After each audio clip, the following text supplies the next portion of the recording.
Hello, Pranjal. Welcome to VidyarthiMitra's podcast. And we really are grateful for you to be here. And congratulations on your big achievement. Thank you so much. So, firstly, let's start with a short introduction about yourself. So, can you walk us through your educational background and your achievements up until now? Okay, so hi, I'm Pranjal. So educational qualification, let's pick up with the basics. 10th, I did my SSC board. Then I went on to 12th, which is your HSC.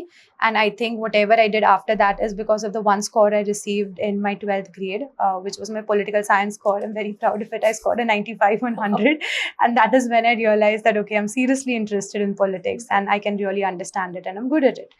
Then I went on to pursue my graduation from Ferguson's. I did a Bachelor in Arts in English with politics, that is political science, and geography as my minor subjects. I then went on to prepare for the civil services examination during the COVID years, I think roughly about 2019. Yeah. However, because that did not pan out the way I wanted it to, I then went on to pursue my master's in international studies from Symbiosis School of International Studies. So that was my first master's that just got concluded in July. Okay. And now I am planning to appear, which I am planning on doing another master's in political science, governance and public policy route from the University of Manchester. Okay. So, do you mind telling our viewers which university did you get into and what course will you be pursuing over there? Okay, so just for starters, my name is Pranjal Kunden. I recently got into the University of Manchester for Masters in Political Science, Public Policy and Governance Standard route. Okay. So, why did you go for UK and why not any other country for this course? Okay, so if you look at how the UK education system works, it is very strong in humanities as opposed to US. US has a greater stronghold on, say, the STEM technologies, science, technology, engineering, and maths. UK is very strong when it comes to humanities. Secondly, if you take a look at how they work out their educational curriculum, you'll see that it's always a 1 year or a 1.5 year master's. So that is actually more cost efficient for students who are looking up to take up a second master's as opposed to the first one. Also, the return on investments, the ROI in UK are a lot better than the US. So, and also I think the job market is fairly good towards the humanities backgrounds. So, what made your interest build up in governance and geopolitics? That's why you're pursuing your master's. Yes. So, as part of the first master's that I did, I had an interview and internship at VIF, which is Vivekananda International Foundation. So, VIF is basically a premier think tank based in Delhi. It is actually founded by our NSA Ajit Doval. So, I got the opportunity of attending multiple meetings and seminars, basically understanding what goes on into policy recommendations and what actually goes on behind closed doors when a government is coming up with a certain policy or if when it's coming with a certain decision.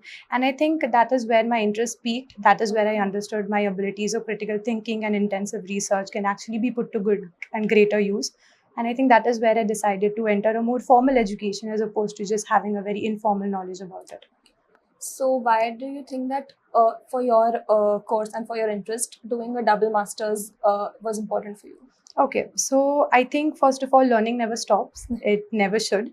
But however, sometimes it is very important that you have the said degree in your hand. Yeah. Okay, you need to formalize a certain amount of skills that you have.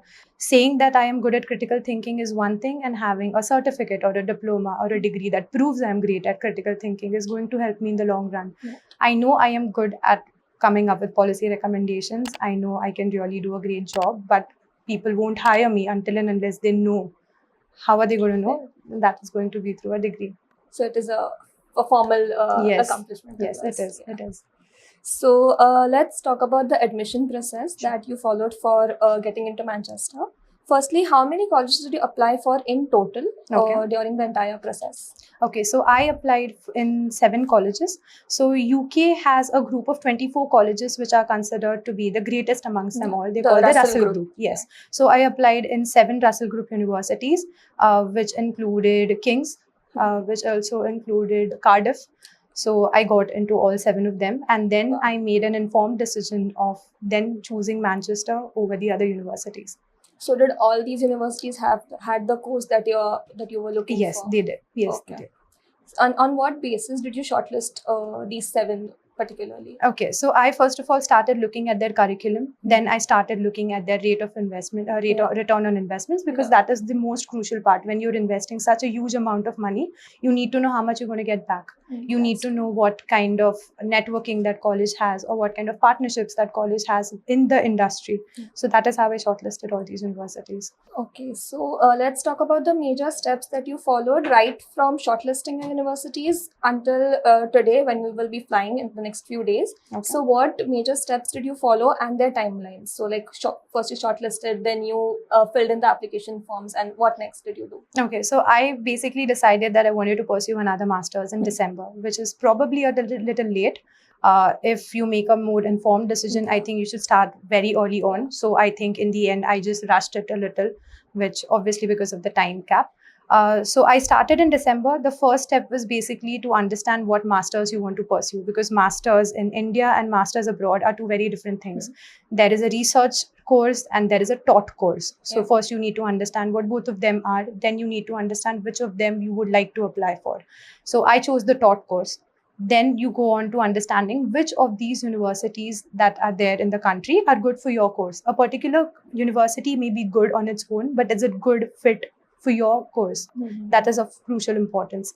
That is the second step. Then you obviously do a lot of research. You understand what university is good for your course. Then you go on to their page. You do a lot of research. You understand what their application process looks like, what their alumni looks like. You get in touch with a few of them to understand if the reality matches what's been advertised everywhere, because most people, I think, they go a little off track over there. Everything looks really good on paper, but does that exist in reality as well? And I think that is of crucial importance to understand. That can only happen through very primary research. You cannot always trust Reddit or Google or Yahoo reviews for it. So getting in touch with alumni is the second thing. Then you go on to start with the application process. So I basically went through a consultancy firm, which actually eased a lot of the process for me, because one, they know the nooks and corners. Also, they will filter out a couple of things for you so that it makes your life easier. Rather than you opening up 10 different tabs on every university, you're just opening on one and directing all your focus on that one place that needs attention. So then you start by writing your SOPs.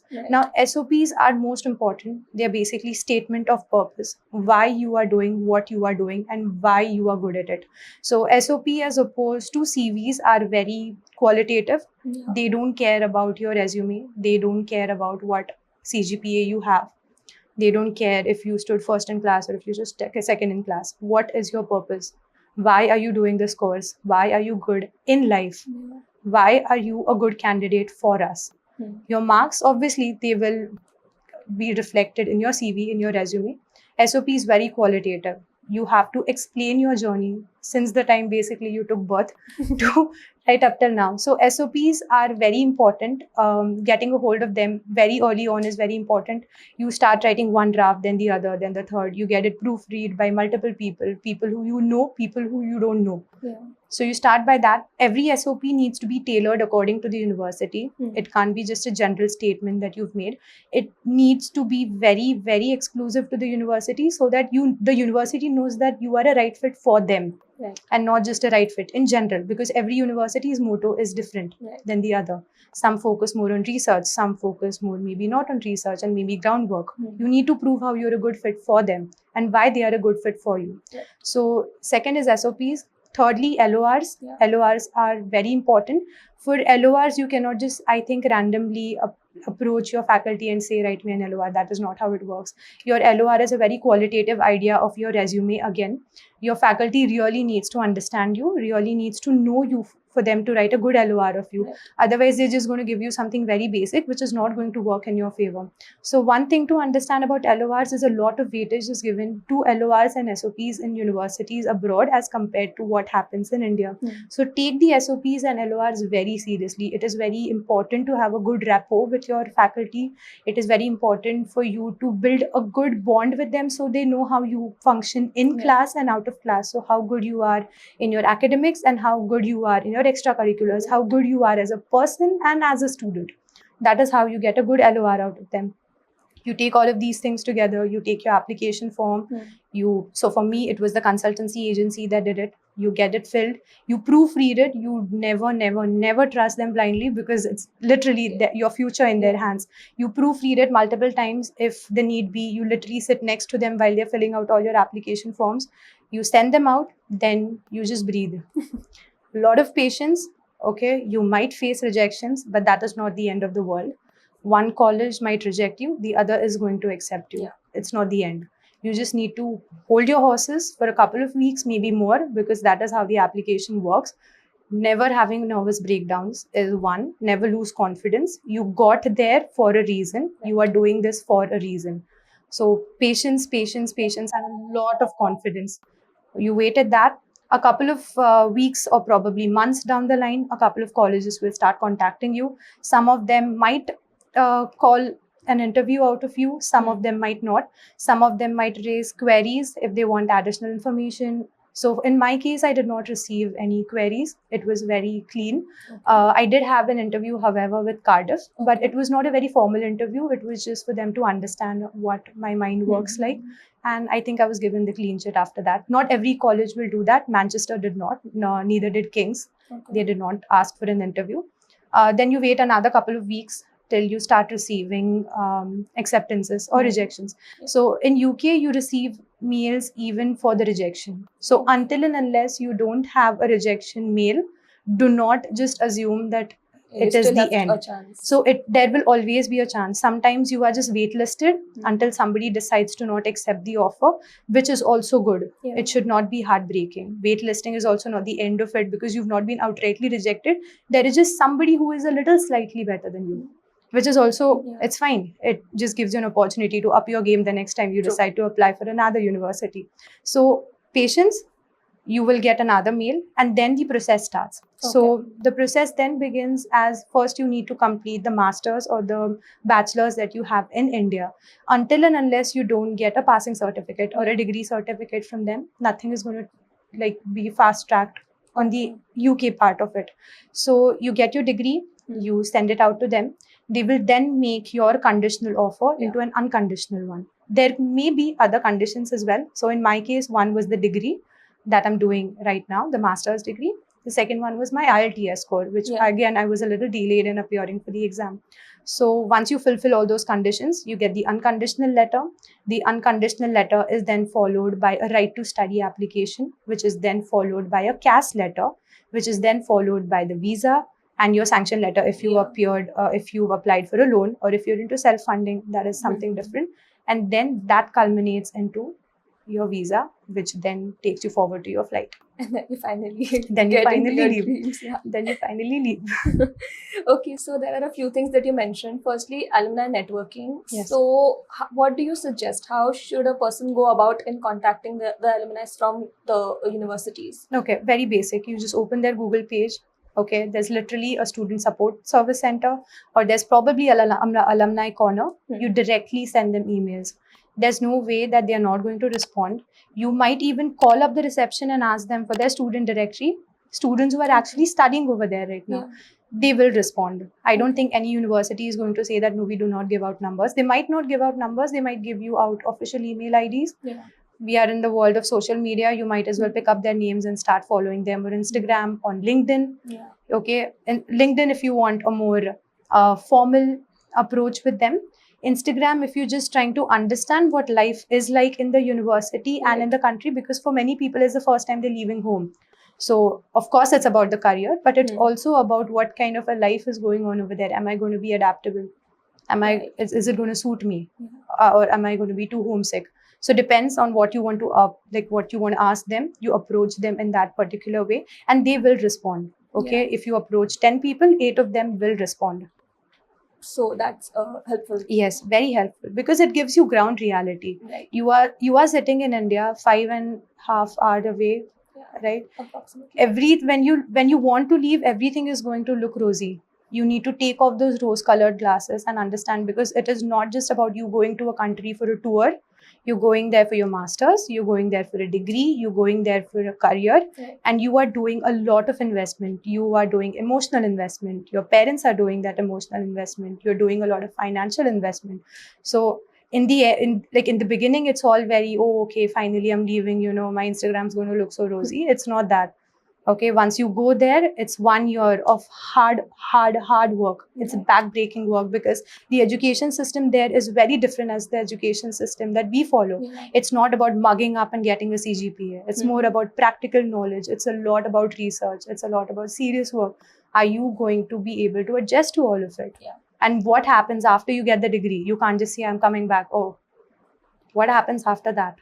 Okay, do you still stay in the country? Do you go elsewhere? You also mentioned about LORs. So my question is, what should you do to prove your credibility to your professor so that they are actually willing to provide you with LORs? Okay, so none of the professors will actually say no to an LOR, because that's not how it works. If you talk about credibility, I think it is very subjective. Okay, there's no one size fits all. You just have to be you. You can't fake your way for 2 years or 4 years, if it's 3 years, if it's a graduation. You just be you. You be attentive in class. You have a personal rapport with them. Make an effort to stand out right from the onset of the whatever course you are doing. They will observe. Okay, the backbench, it's not as if the backbenchers are always ignored. They will observe if you do stand out.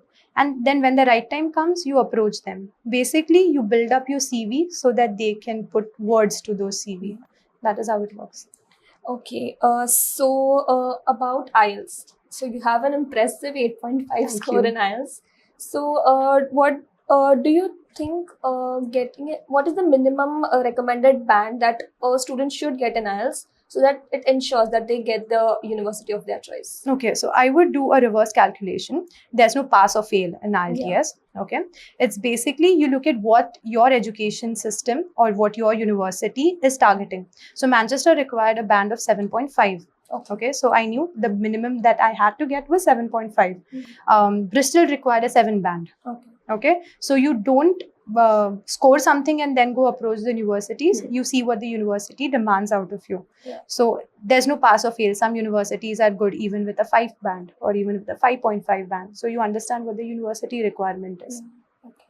You told me earlier that you received 3 scholarships. Yes. So I would like you to elaborate on your scholarships and what was the criteria for those scholarships. What made you stand out from the other students, or what made you stand out and you received those scholarships? So the 3 scholarships I received were from Symbiosis. So they are entirely merit based. They depend on the score that you have. So my scholarships were entirely based on my CGPA. So in the first semester, I stood 3rd. In the second semester, I stood 2nd. And in the 3rd semester, I stood 1st. Wow. I don't know about the 4th semester because the CGPAs are not yet finally out. But yeah, so they are entirely merit-based. If you're talking about the scholarships I received from Manchester, so Manchester is actually very notorious. It has never given out scholarships. This is the first time in about 200 years that it has decided that, okay, now we are going to be generous and give scholarships out just for this 1 year.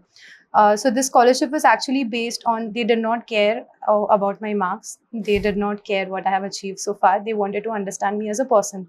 So they say, forget the quantitative side of your personality. They had given us 3 questions, which basically ranged from what drives you. Okay. Once you get the degree, what are you going to do with the world? And how are you going to bring about change? And that is where everything you have done so far, everything needs to be put into a bundle of 1,000 words. Okay, 1,000 words that present Pranjal, or in your case, that present Hetvi. And that is how you be your truest self. You write it down and just hope for the best. Okay, so lastly, you told me about being the ambassador of the university. So how does that work? What does it mean? So this scholarship actually came with a clause that once you receive the scholarship of the highest amount, you directly become the ambassador. So the next batch that comes in, we are supposed to guide them through. There might be certain other responsibilities involved that I will probably be informed once I get there. There was no separate way of approaching it. It was just linked with the scholarship that I received. So all the students who receive the scholarship become the ambassador, or is it just you? No. So there were about 50 students who received the scholarship from South Asia, if I'm not wrong. So yes, most of us got the email. I won't know the exact number because I am still not there. Okay. So coming to the preparation part, how many research papers or projects have you done up until now, and how did they help you strengthen your profile? Okay. So it's not always about the profile. Yeah. Like I said, it is always about the personality. Everything that you do, from your academics to your extracurricular, build your personality, build your character, and that is what is going to count in the end. A profile is only academic. And like I said, universities abroad are not looking at your academics solely, they are looking at you as a person. Because once you become their alumni, you are so much more than the score you have achieved. Okay, you get the title of an alumni or an alumnus with them. So all the research papers I have done basically just help me hone my communication skills, my research skills, my writing skills, which are very important because that is how you prove to the world that you know whatever you are reading, and your critical thinking. So I started my research papers in my masters. I wrote a couple of articles for my college magazines. Then I went on to publish one with Vivekananda International Foundation. Okay. I also co-authored a blog on Chinese foreign policy with a couple of my classmates. So that is one. I currently am a fellow with ex-ambassador Dr. Bambavle. So he was the ambassador to China. So I am his fellow right now. I just submitted my paper awaiting his response. So basically everything that you do is just ups your skill. Yeah. And that is how you shape your personality. And then it is that personality that gets reflected in all the applications you make. And what about extracurriculars? So what extracurriculars have you been involved in over the years? Okay, so over the years, well, basically, I am a karate gold medalist. Wow. So I have gone on to play multiple championships. One of them was in Singapore, so I received an international gold medal as well. I also undertook military training for 2 years, not entirely. It was about 60 days of camp. So that, then I went on to take these things that I've learned, and then I went to Assam. I went to other parts of Maharashtra to teach young women self-defense, women empowerment, and everything that comes along with building confidence. So that. So coming back to IELTS, how would you rate the difficulty of that exam, and how was your overall experience with the exam? Okay, so it is not as difficult as people make it out to be if you have confidence and if you obviously studied in an English medium school or a convent school. It's better if you are obviously a CBSE student or an ICSE student because they just have an upper hand at all of these things. But it is nothing that good practice and consistency cannot beat. Right. You just need to be at it from day one. It's very basic. It's got nothing to do with grammar. It's got a very colloquial usage of the language. Okay. So you just need to practice and practice, understand what the exam wants and not what you want from the exam. Right. Okay. So it is not about how good you know your English. It's about how good of the English that the exam wants that you know. Okay. So the most important part about it is speaking. So you go about practicing with your friends. You make an active effort to not make mistakes. You ask them to correct you whenever you do. The listening bit of it is obviously practice. There's no accent involved. So I think most people are worried that whatever listening bit comes out of it has an accent. That's not true. They speak in a very neutral tone, something that we can understand because, for example, UK has a very notorious accent that we quite do not get, but that's not the case. That is not how the exam works. The reading bit is, again, it's like comprehension that we did in school. So you read a paragraph and then you answer questions based off the paragraph. You just need to be very attentive about it.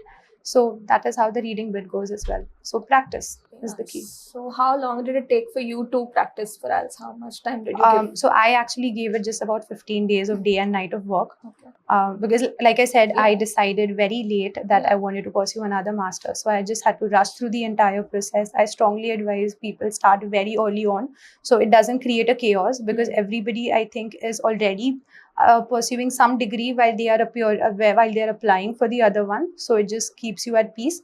I did about 15 days of practice. I joined an academy for test practices. So they helped me understand what points I'm weak at and what I'm good at. So I could obviously focus my energies on something I'm weak at. And then that is how I went ahead with it. So do you recommend joining a institution, a coaching institution? I recommend joining one for the test series bit of it because until and unless you sit down and you start solving a paper, you will not understand what you are good at and what you're bad at. Right. Next is what do you think of the job opportunities in the UK you will get after finishing your masters? Okay, In so your the course? good thing about the course that I am doing is I can get recommended even in a government sector and Okay. even in a corporate sector. So that is strictly speaking about the course that I am pursuing. The job opportunities will be basically from a policy analyst point of view. It will start at a very junior level and then it can be taken forward from there. Okay, so like for your course or for your master course, what is the minimum salary a person can expect? Okay, so again, the salary depends very much on the university that Right. you come from. So Russell Group, like I said, is always targeted. The 24 universities are hotspots. Yeah. So employers approach you rather than you going and approaching them because of the trade fairs and because of the job fairs. Manchester again is amongst the elite of the Russell Group. Okay. So again, the better of the employers come and approach you. So Manchester has about a 82% ROI that they target. Bristol has about 81%. King's has about 84. So the salary that I can expect out of a degree from Manchester is about £30,000. Wow. Okay, annually. Yeah. Okay. So then, what about the living cost in the UK? Because I've heard it's approximately, if converted to INR, around 10 to 12 lakhs per year. Yes. So what? So what there's is two the- kinds of costs that go into it, and it's not UK as a whole. So Yeah. it's London and outside London. So London will be 2.53 lakhs costlier than Okay. anywhere else in the UK. Yeah. So that is how you first start doing it. Every university comes up with a student expense sheet or an expenditure sheet wherein they lay out the basic cost that they think that you might incur over there. Right. But while you are applying for a visa, you just need to make a simple calculation. It is £1076 into 9 months.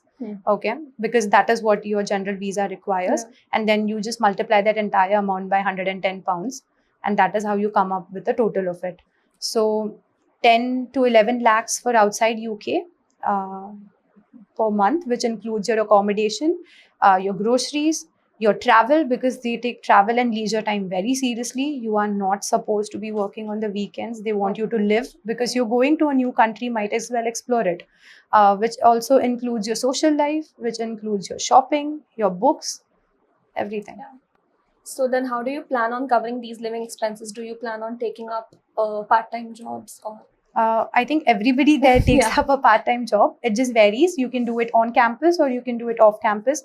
On campus is basically if you are a teacher's assistant or if you're working on a research paper, there is no concept of unpaid work over there. So even if you are doing some sort of research for any professor, he's going to pay you. Okay. Off campus can be in cafes, it can be in restaurants, it can be if you have a skill, repair shops or anything basically. You can walk a dog over there and get paid for it. So you get paid about £10 an hour. You cannot work more than 20 hours a week because they don't want you to just earn. Yeah. They want you to learn first. They Right. first want you to learn. So you can work about 20 hours a week, and during the off season, that is during the winter breaks or when you have a break, you can work about 40 hours a week, and that is non-negotiable because that comes printed on your visa. So then talking about finances, do you think it is better to go with the student educational loan, or is self-financing better? Because at the end of the day, it is about us and we have to, pay it back, pay the loan back. So what Right. do you think? So I think this is a very personal decision. Yeah. Okay, but I would prefer a loan because somebody else is already doing a scrutiny on you. So the visa, the embassy is not going to be very hard on you. I have heard of multiple people who got their visas rejected for the sole purpose that they got their funding wrong. Okay.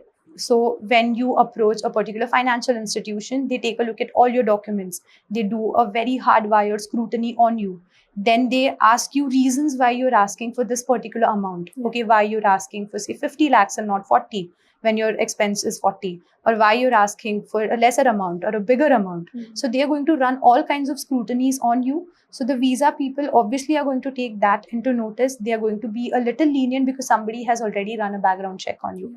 But again, this is very personal because yes, I do understand the rate of interest are a little higher. But I think also because it is a student loan that you get a 24 months moratorium that you do not have to pay back. Your payments obviously start once you have secured a job out of the said degree. So yes. So how long do you think approximately it will take after your degree for you to cover up your entire expense, for you to get the ROI? Okay, so like I said, Manchester is promising about 82% ROI. So ROI is basically in a year, how much of the cost you're going to get back in a year. So Manchester claims it will be 82%, since I already received a hefty sum of scholarship from them. So I think about 10 to 11 months should be good for me. Another thing that it is my personal question. So there are a lot of misconceptions about UK giving a 1 year course, and then there are other countries who provide 2 year courses. So how does it differ? Okay, so actually it doesn't. We are going there for the first time. UK has been passing on their 1 year courses all their lives. Yeah. So it actually does not make a difference. It's just that you have to dedicate a lot of your time. Okay. UK also has this concept of doing a part-time degree, which is 2 years. So you just take up your classes in a very spaced out fashion, and you do the same degree for 2 years. Every college does offer that as well. There's no difference in the educational quality. There's no difference whatsoever in whatever they are teaching. Because like I said, I did a lot of research when applying for humanities in UK.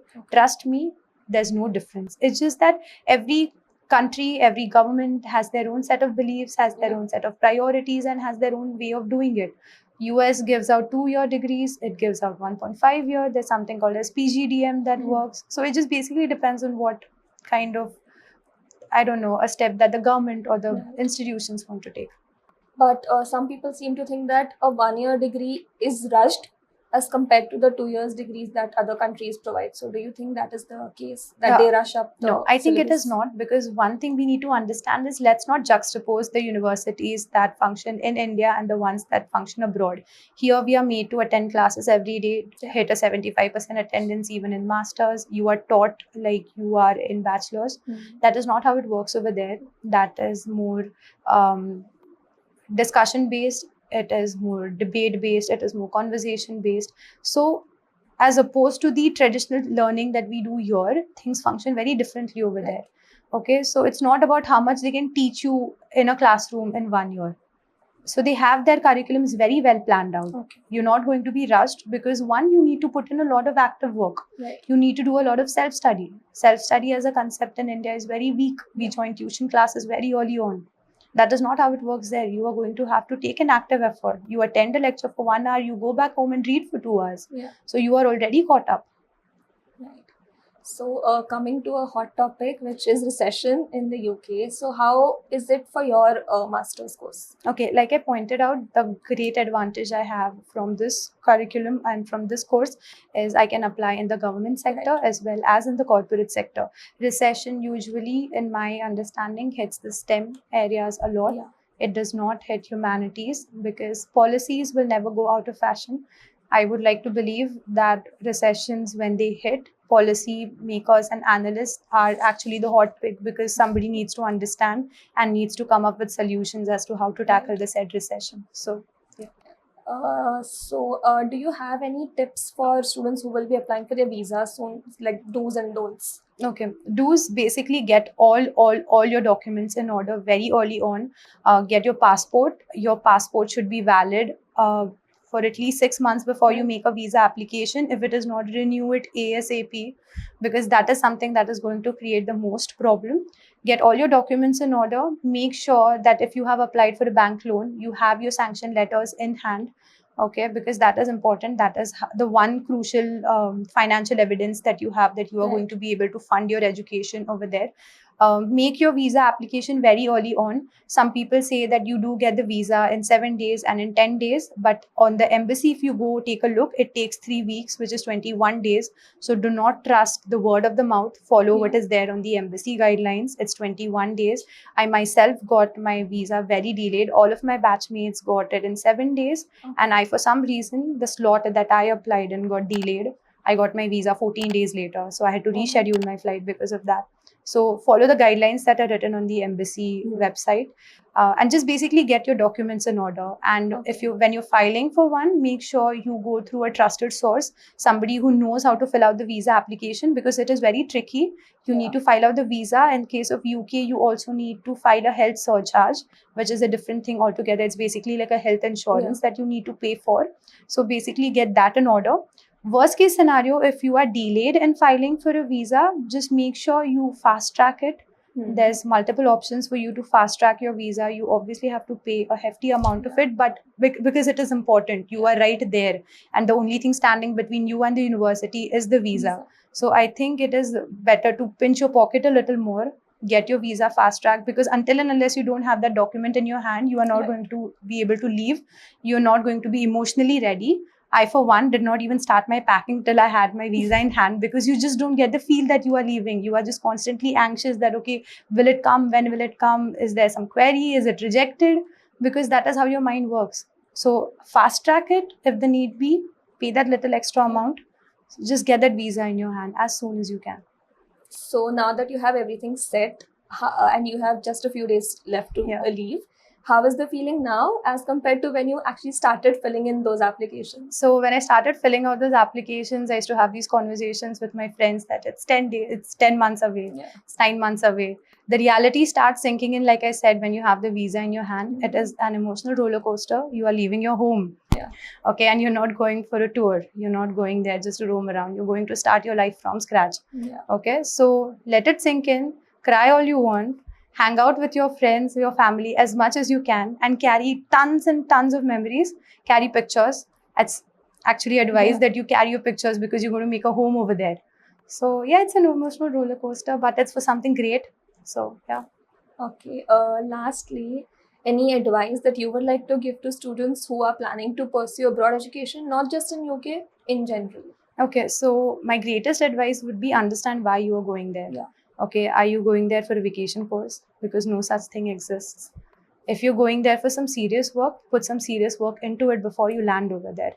Understand which course you want, why you want, which country offers the best of it, which university offers the best of it, and what you are going to do after you get a degree from that course. It is not just about going to, say, Europe or going to UK. It's not about going to the Scottish Highlands. It's about what is UK going to give you if you give in your all.